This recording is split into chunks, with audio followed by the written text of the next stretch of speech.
Բարի երեկո հարգելի հեռուստադիտող, Արարատ հեռուստաընկերության եթերում բարև, ես եմ հաղորդաշարն է։ Դարձյալ մեր ուշադրության կենտրոնում արվեստի ամենահետաքրքիր ներկայացուցիչներն են եւ հատկապես կարծում եմ ձեր ուշադրությունը ավելի սևեռված է լինելու այսօրվա մեր զրույցին, որտեղ երկու գեղեցիկ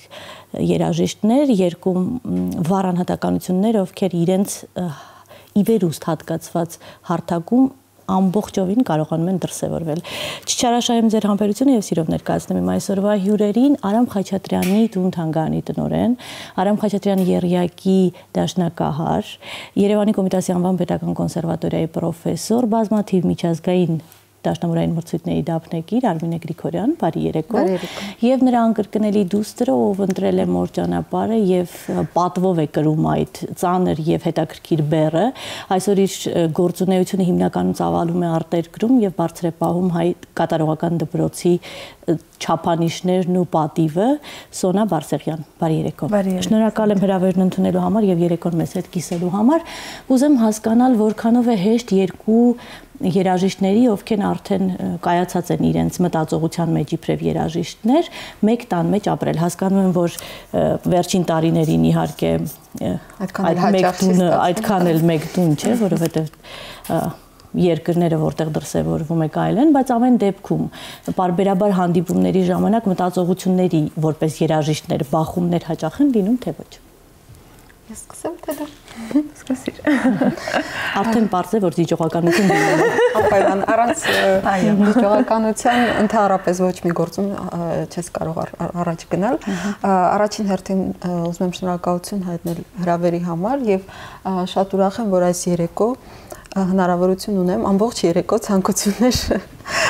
ուրեմն պահել իմ մտքում, քանի որ նստած եմ երկու սոնաների միջև։ Ասեմ, որ դա երևի թե առաջին հերթին մեծ երջանկություն է, եթե դու կարող ես քո հարազատի, քո ընտանիքի անդամի հետ շփվել նաև պրոֆեսիոնալ դաշտում։ Իհարկե կան դժվարություններ, բայց այդ դժվարությունները հետին պլան են մղվում, երբ որ դուք ապրում ես բեմում այդ բերկրանքը, բեմի հաճույքը, բեմի գեղեցկությունը եւ բեմի սրտի թրթիռը կիսելու մի մարդու հետ, ով շատ հարցերում քեզ միգուցե եւ նման է, բայց շատ ուրախ եմ, որ այդքան էլ նման չեն, որովհետեւ ինքը կարողանում է դրսևորել իրեն այլ կերպ եւ կարողանում է իր ինքնատիպությունը եւ իր յուրահատկությունը պահպանել։ Դա ինձ համար մեծ հաճույք է։ Թող Սոնան էլ իր կարծիքը հայտնի։ Շատ հետաքրքիր է, որ այդ հարցը բնականաբար շատերի կողմից է դրվում։ Եվ նույնիսկ 2 օր առաջ ես պատասխանեցի այդ հարցին, որ դա շատ հետաքրքիր եւ ինձ համար բավականին հեշտ է համագործակցել, այսպես ասեմ, մամայի հետ, որովհետեւ եւ եղել է նաեւ երբ փոքր էի։ Իհարկե տարբեր տարիքներում շատ տարբեր է դրսևորումը, բայց հետաքրքիր է, որ ամեն անգամ, քանի որ մենք հիմա պաուզաներ ենք ունենում համագործակցման մեջ, ցավոք սրտի եւ բարեբախտաբար, որովհետեւ այդ պաուզաները ուղղակի չեն, անհրաժեշտ են, այո, եւ մենք միշտ շատ հեշտ ենք լեզու գտնում երաժշտության ասպարեզում եւ ես շատ հաճախ նկատում եմ այդ տարբերությունը եւ այդ զարգացումը մեր դուետի, որովհետեւ ես բերում եմ նորություններ, քանի որ այդպես է, անընդհատ առաջ ես քայլում եւ անընդհատ տեսնում եմ իր նորությունները, նոր հայացքները դեպի առաջ քայլում։ Հա, ինչը որ իհարկե, այո, այդ մամայի դեպքում է տենց է եւ շատ ուրախ եմ եւ ինչքան գնում ավելի մեծ հաճույքով եմ նվագում իր հետ։ Իսկ մի քանի օր առաջ ես էլ ասացի, որ արի մի հատ նոր ծրագիր անենք, որտեղ մենք անընդհատ ունենում ենք հնարավորություններ եւ առիթներ, քանի որ ժամանակը շատ քիչ է լինում, մենք շատ արագ հանդիպում ենք ինչ որ մի երկրում եւ փորձում ենք ինչ որ բաներ մեր հին ծրագրից ինչ որ բաներ նոր եւ քանի հիմա հնարավորություն կա, փորձում ենք աշխատել այդ ուղղությամբ։ Բայց ես կարծում եմ, որ պետք է խնայել մի փոքր ձեր մորը, որովհետև այն ծանրաբեռնվածությունը, որը կրում է նա, դա անմարդկային է։ Ես զարմանում եմ, թե ինչպես է կարողանում այդքան լայնածավալ ծրագրերը այդքան արագ յուրացնել, դրա հետ մեկտեղ վարչական ձեր գործունեությունը ծավալել 100 պատշաճի եւ լավագույն թանգարաններից մեկն է, ով միշտ պատրաստ է արվեստասերին համապատասխան որակներով եւ դրսեւորումներով ընդունելու, ել չեմ խոսում այն բոլոր միջոցառումների մասին, որոնք բարբերաբար անց են կացվում տուն թանգարանում։ Ես կուզեմ նաեւ անդրադառնալ դուետին Սոնետին, որի, այսինքն օֆիցիալ այն ծածկագրի ներքո ներկայացող դուետին, արդյոք այդ շարունակական է, թե ներկայիս համագործակցությունները պարզապես որպես երկու արդեն անհատների համագործակցություններ են, թե այդ գաղափարը շարունակում եք գրել։ Փորձում ենք ամենայն դեպս շարունակել եւ երբ առիթ կա միասին ստեղծագործել, այդ առիթը փորձում ենք բաց չթողնել եւ պետք է ասեմ, որ բոլորովին վերջերս մեկ ամիս առաջ այդպիսի հրաշալի առիթ ունեցանք եւ միասին ելույթով հանդես եկանք Ռուսաստանում, հրավեր ունենք Վոլոգդայի ֆիլհարմոնիայի կողմից։ Ամբողջ ծրագիրը փաստորեն մենք ներկայացրեցինք որպես դուետային ծրագիր եւ 4 ձեռքով ստեղծագործությունները եւ 2 դաշնամուրով եւ որպես մենակատար նույնպես հանդես եկանք, միշտ հանդիսատեսի համար դա հետաքրքիր է լսել տարբեր ուրեմն տարբեր կազմեր եւ երաժշտին կատարողին տարբեր կողմերից ճանաչել եւ պատկերացնել եւ հասկանալ իր հնարավորությունները։ Մինչ այդ սեպտեմբերին ելույթ ունեցանք Ֆրայբուրգում, դա արդեն ամենամյա այսպես ասած ավանդույթ է այդ շատ հաճելի այսպես դղյակ դահլիճում փոքրիկ, շատ մտերմիկ, այո, շատ ինչպես հարազատների մոտ ենք արդեն։ Այսինքն ճիշտ է, շատ դժվարացել է մեր համագործակցությունը, բայց առիթի դեպքում երանգներն ու գույներն էլ փոխվել են եւ կարծում եմ ավելի լայն հնարավորություններ են տալիս։ Քանի որ դուք ձեր ստեղծագործական գործունեությամբ արդեն փաստել եւ ապացուցել եք, որ ծառայում եք հայ արվեստին, որովհետեւ որպես կատարող հայ կոմպոզիտորական դպրոցի ամենաակտիվ ներկայացնողներից մեկն է եւ սկավառակների առումով եւ հրատարակությունների առումով եւ համերգային անդրադարձի առումով արդյոք դուք ժառանգել եք այդ մտածողությունը եւ լինելով արտերկրում եւ հատկապես արվեստի կենտրոններից մեկում Գերմանիայում երաժշտության եւ հատկապես կատարողական դպրոցի առումով պարբերաբար անդրադարձը կա հայ կոմպոզիտորներին եւ իհարկե Սոնա ջան, ես գտնում եմ, որ դա շատ կարևորագույն կարելի է ասել դրսևորումներից մեկն է, երբ որ դու ցույց ես տալիս քո արվեստը եւ որտեղից ես դու գալիս, քո երկիրը։ Եվ ես միշտ ասում եմ, որ հաջողությունների, համենայն դեպս իմ հաջողությունների երևի կարևորագույն նպաստող հանգամանքներից մեկը նա է, որ ես հայ եմ եւ մարդիկ երբ մոտենում են եւ հարցնում են, ինչու՞ չէ նույնիսկ իրենք են պատմում Հայաստանի մասին, լսելով ես միշտ փորձում եմ իմ համերգների, եթե ոչ ծրագրի ընթացքում որպես պիս անպայման կատարել հայ ստեղծագործություններից եւ նույնիսկ նոտաներն են փոխանցում շատ մարդկանց եւ կամերային երաժշտության եւ սոլո ստեղծագործությունների եւ միշտ շատ հետաքրքրված են մարդիկ լինում։ Դա իհարկե նաև մեկնաբանության լավ որակյալ բարձրակարգ, բարձրաճաշակ մեկնաբանության հետևանք է, որովհետև ցանկացած ստեղծագործություն վատ մեկնաբանության դեպքում կորցնում է դիմագիծը, գույնը, հոտը, ծագումը, ամեն ինչ։ Կատարողի դերը շատ մեծ է այս բանը։ Ես կուզեմ այդ դեպքում կատարողական դպրոցին անդրադառնանք, որովհետև երկուսդ էլ Երևանի Կոմիտասի անվան պետական կոնսերվատորիայի շրջանավարտներ եք։ Եվ քանի որ Սոնան դրսևորվում է այսօր նաև Գերմանիայում եւ կրթության շարունակությունը որպես հենակետեր գտնում է նաև Արևմտյան դպրոցում, զուգահեռներ իսկ ձեր դրսևորման հարթակներն էլ հիմնականում արտերկրում են, այսինքն առնչությունը կատարողական դպրոցի առանձնահատկությունների հետ մեծ է։ Ինչպիսի համեմատություն կարող ենք անցկացնել։ Ունենք արդյոք մենք այսօր զարգացող կատարողական դպրոց։ Խորհրդային մտածողությունը լավ եւ վատ առումներով կարծրացել մնացել է, թե այնուամենայնիվ զարգացման ելակետեր արդեն երևում են։ Իմ կարծիքով սա այն ասպարեզն է, որտեղ կարծրացում հնարավոր չէ որ լինի, որովհետև անընդհատ պետք է շարժման մեջ լինի, ընդհանրապես ցանկացած արվեստի բնակավար, եթե շարժման մեջ չէ, ապա ուրեմն արդեն արվեստ ուղղակի արվեստ չէ, այո։ Ինչ վերաբերում է կատարողական արվեստին, երևի այդ խոսքերը մեծապես վերաբերում են հենց կատարողական արվեստին, որովհետև դա շատ կենթանի արվեստ է, դա այն արվեստն է, որը ստեղծում է այս պահին, այս ժամանակահատվածում եւ չի կրկնվում երբևիցե։ Ես կարծում եմ, որ ինչպես Սոնա ջան դու նշեցիր, խորհրդային շրջանի լավ կողմերը, մենք անպայման պետք է հենվենք այդ լավ կողմերին, որոնք շատ են, որոնք մեզ հնարավորություն եւ վստահություն են տալիս ելույթ ունենալու ցանկացած աշխարհի ցանկացած բեմում հենվելու այդ ամեն ձեռքբերումներին, բոլոր ձեռքբերումներին, այո, եւ այդ դեպքում մենք կարող ենք գնալ առաջ, այլապես ոչ։ Երբեք պետք չի մոռանալ այն ամենը, ինչը ստեղծել են մեր մեծերը, մեր ուսուցիչները եւ այն ամենը, ինչը իրենք փորձել են կամ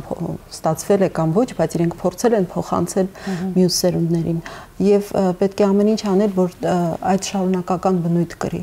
որ չվերջանա մեկ սերունդի վրա։ Իսկ այսօրվա կատարողական դպրոցի հենքում ինչն է, որովհետև ժամանակին կոմպոզիտորական մտածողության ներկայացումը ամենակարևորն էր, չէ՞, ձեռագիր, շունչ, ժամանակաշրջան, այսօրվա կատարողի այդ կորիզը ինչու՞մ է կայանում։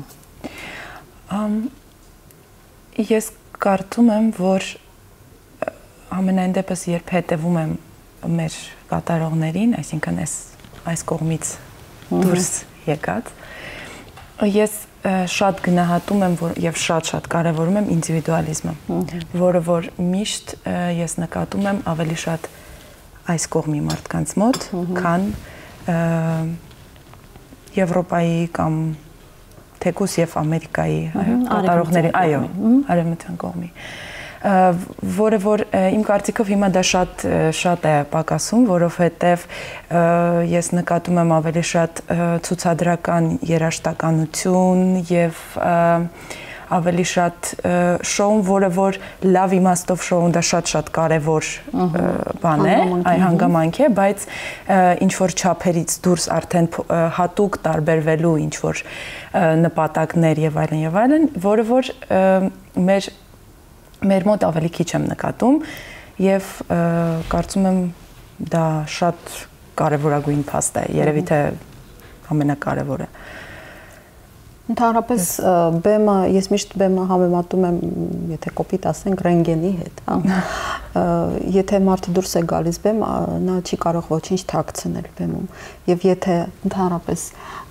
առօրյա զրույցում կամ շփման մեջ կարող է նա իրեն ներկայացնել ցանկացած ձևով, ապա բեմում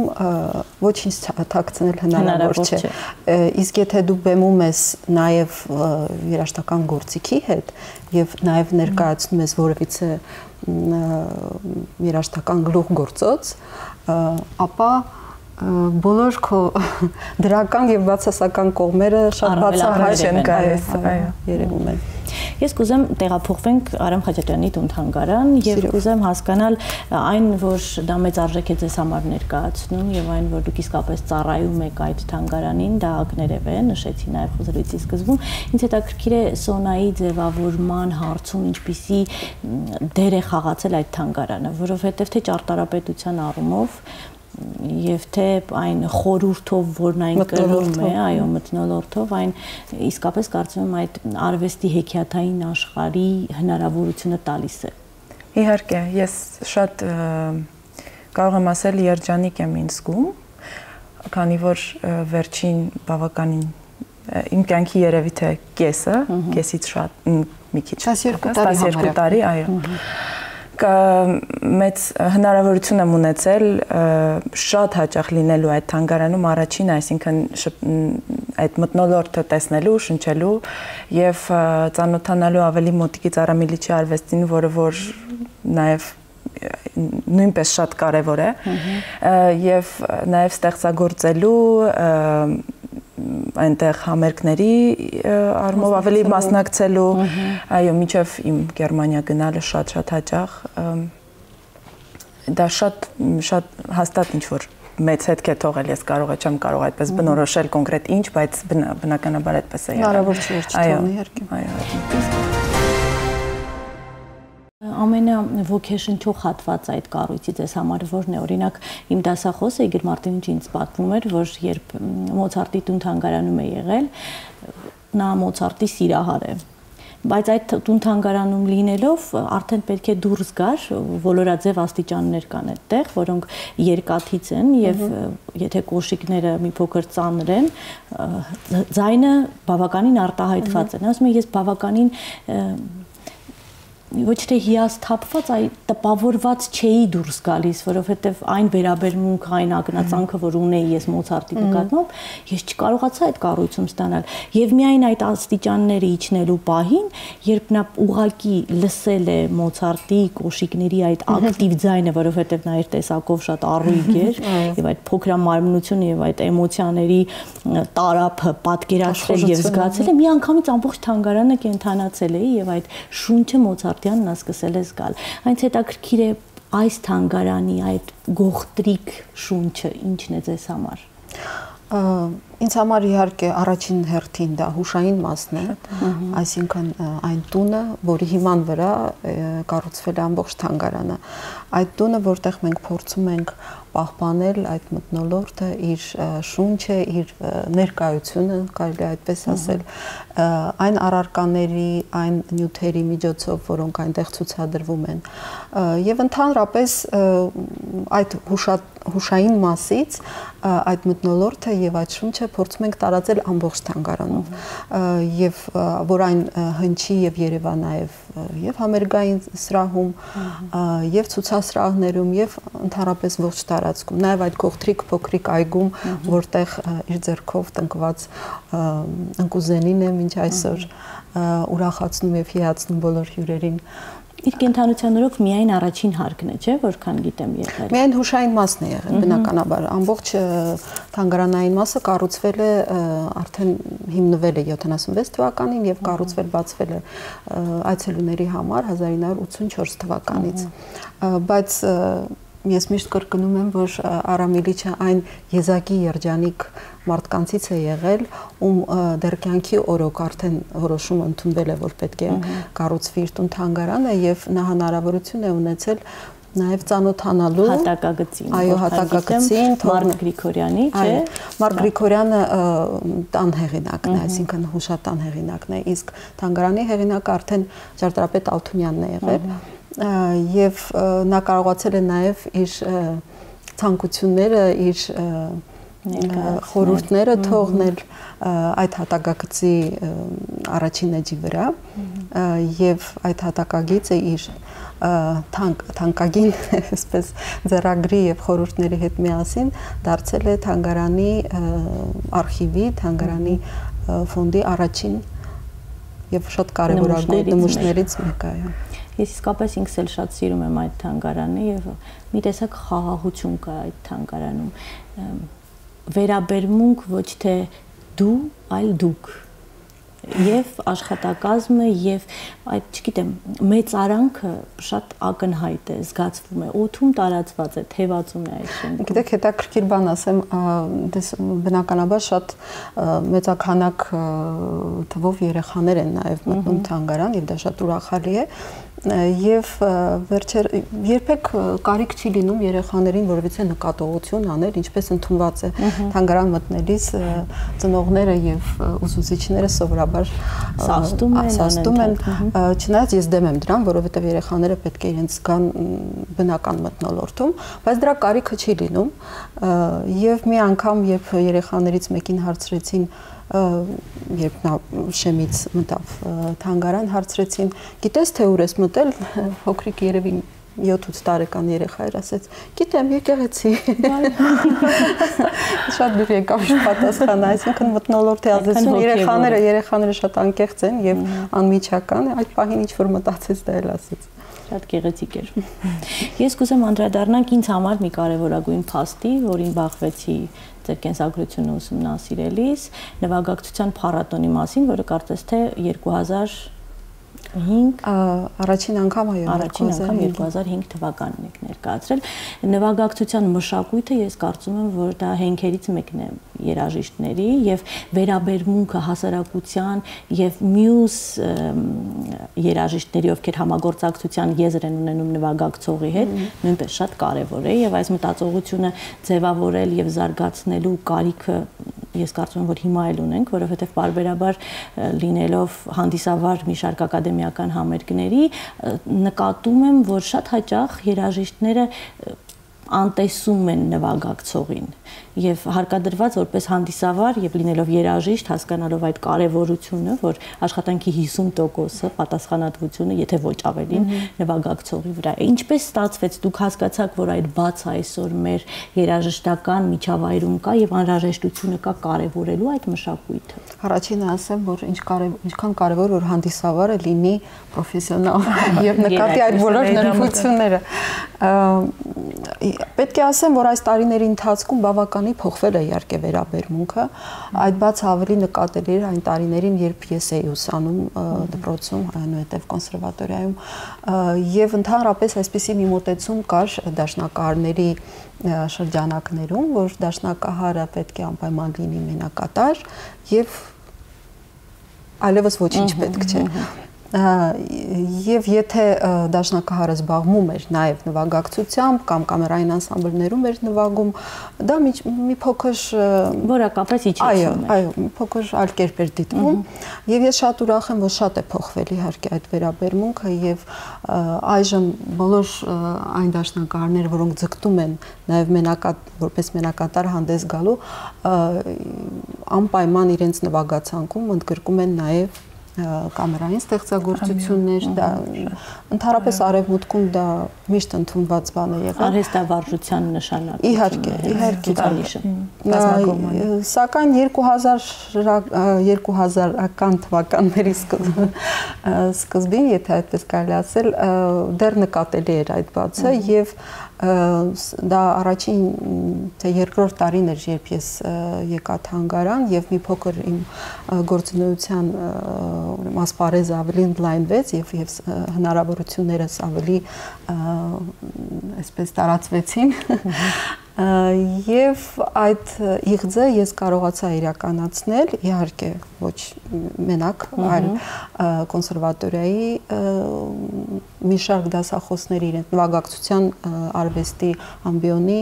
նաև աջակցությամբ առաջին անգամ մենք կարողացանք անցկացնել մրցույթ փառատոն։ Այսինքն առաջինը դա դեռ փառատոն էր, մրցույթ չէր։ Եվ նաև հիշատակելով եւ հարգելով այդ ասպարեզում կարկառուն դեմքերից մեկի Ելենա Անշավանունը Տեր-Ղևոնդյանի անունը, այդ փառատոնը կրեց իր գեղեցիկ անունը եւ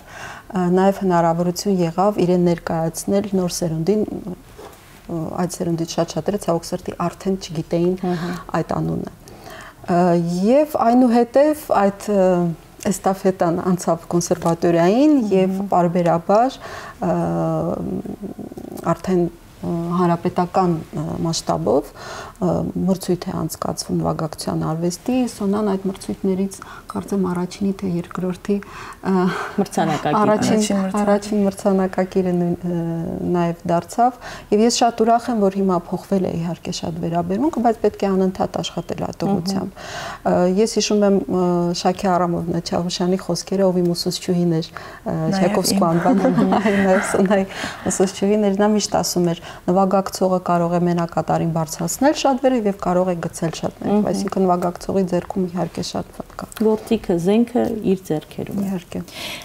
Իսկ եթե անդրադառնանք կրթական համակարգին, տալիս է արդյոք այսօր մեր կրթական համակարգը հնարավորություն իսկապես յուրաքանչյուր ոլորտում, արվեստի եւ հատկապես երաժշտության ոլորտում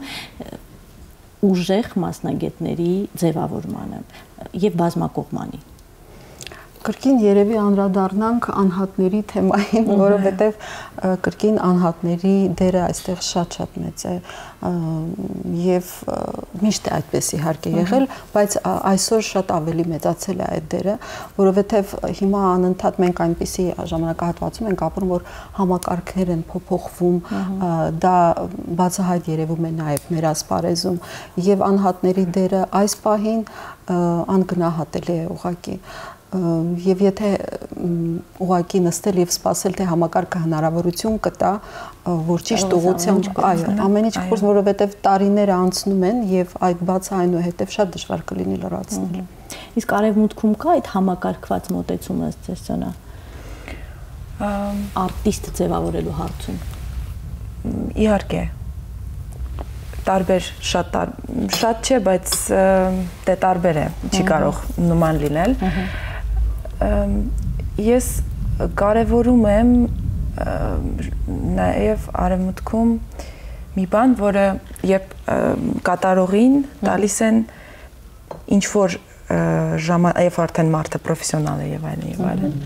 սովորելու տարիներին նույնիսկ իր խոսքը ասել, որը նույնպես գալիս է ինդիվիդուալիզմի զարգացման, այո, այսինքն կողքից հետևում են նրան, ինչպես է զարգանում մարդը իր ձևի մեջ եւ կողքից ինչ որ շտկումներ են անում, խորհուրդներ են տալիս, այլ ոչ, այո, ուղղորդում են, որը ես այնտեղ շատ միանգամից նկատեցի եւ շատ կարեւորեցի, կարող եմ ասել, որ իմ պարագայում նույնպես դա շատ մեծ օգնություն էր, որովհետեւ մնացած առումներով ինչը որ ես կարող էի այստեղ ստանալ եւ ստացել եմ իմ սիրելի եւ հարգարժան ուսուցչից, երկրագործիչից, ես այնտեղ չէի կարող ստանալ։ Ես միանշանակ ասում եմ, չնայած իմ ուսուցիչը եւս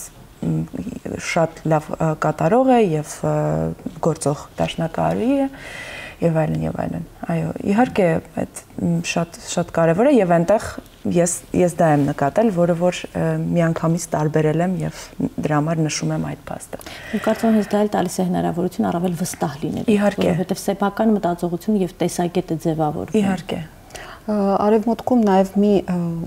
դրական կողմ կա, որը շատ է օգնում իհարկե արտիստին ձևավորման այդ ընթացքում, դա շուկայի առկայությունն է եւ հնարավորությունների մեծ դաշտի, այն դաշտի գործունեության շատ մեծածավալ դաշտ է այնտեղ, որից զրկված են ցավոք սրտի հիմնականում կատարողները այստեղ, այսինքն եթե մենք սահմանափակվենք միայն մեր երկրի շրջանակներում, մեր երկրի բեմահարթակներով հնարավոր չէ դժվար կլինի զարգացում ստանալ ընդհանրապես հնարավոր չէ Ես շատ շնորհակալ եմ ձեզ հետ պատրաստ եմ զրուցել ժամեր շարունակ բայց եթերն ունի իր կանոնները եւ կուզեի իհարկե շատ կարեւոր հարցեր դարձյալ քննարկել եւ ինձ միշտ հետաքրքրում է ինչպես կարող է այսքան փոքրամարմին գեղեցիկ նուրբ հեզ կինը լինի այդքան արհեստավարժ իր մասնագիտության մեջ եւ կարողանա Արամ Խաչատրյանի եռյակում որպես ողնաշար հանդես գալ որովհետեւ իսկապես վառ արտահայտված կերպարներ եք երեքտել բայց այդ հենակետը կարծում եմ դուք եք Ես հուսամ, որ կունենանք հնարավորություն եռյակի հետ հանդիպման եւ քննարկելու նաեւ այդ հարցերը, բայց ունենք ձևավորված ավանդական եզրափակիչ հարց։ Ես եմ ասելով ինչ եք հասկանում։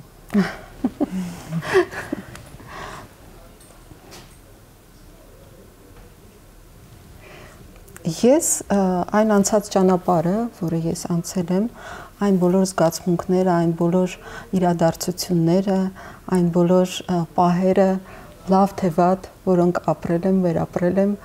եւ նաեւ այն բոլոր հույսերը եւ իղձերը, որոնք դեռ իմ մեջ կան եւ հուսով եմ կիրականանան։ Ես վստահ եմ, որ կիրականանան։ Ես կուզեմ, որպեսզի մեր իրականության մեջ ձեր նման կանայք առավելապես շատ լինեն, որովհետեւ շատ դժվար է այդքան մեծածավալ աշխատանք իրականացնելուց հետո եւ այսքան տեխնոլոգիայի զարգացման դարում ապրելու ժամանակահատվածում լինել այսքան կանացի։ Շնորհակալ եմ։ Սանա ձեզ էլ հաջողություններ եմ մաղթում, վստահ եմ, որ ձեր եւ Աստվածատուր շնորհը եւ աշխատասիրությունը եւ նպատակայնությունը եւ այն թիկունքը, որը ձեր կողքին է, միանշանակ հնարավորություն է տալու առավել արագորեն զարգանալու եւ ներկայանալու աշխարհին։ Շնորհակալ եմ։ Շնորհակալություն։ Հարգելի հեռուստադիտող, շնորհակալություն նաև ձեզ, լինենք հետևող բարձրակարգ արվեստի, գնահատենք այն անհատականություններին, ովքեր չեն խնայում իրենց որակյալը ներկայացնելու համար եւ շատ հաճախ սեփական ցանկությունները մի կողմ դնելով ծառայում են հասարակությանը եւ արվեստին։ Իսկ մենք հանդիպելու ենք վաղը 18:45-ին ասելու բարև, ես եմ։ Շնորհակալ եմ երեխեք ապրեք։ Պրոստոնա դրանից ինչ լավ է ստանում։ Շնորհակալ եմ։ Ես զգացիք ոնց անցավ։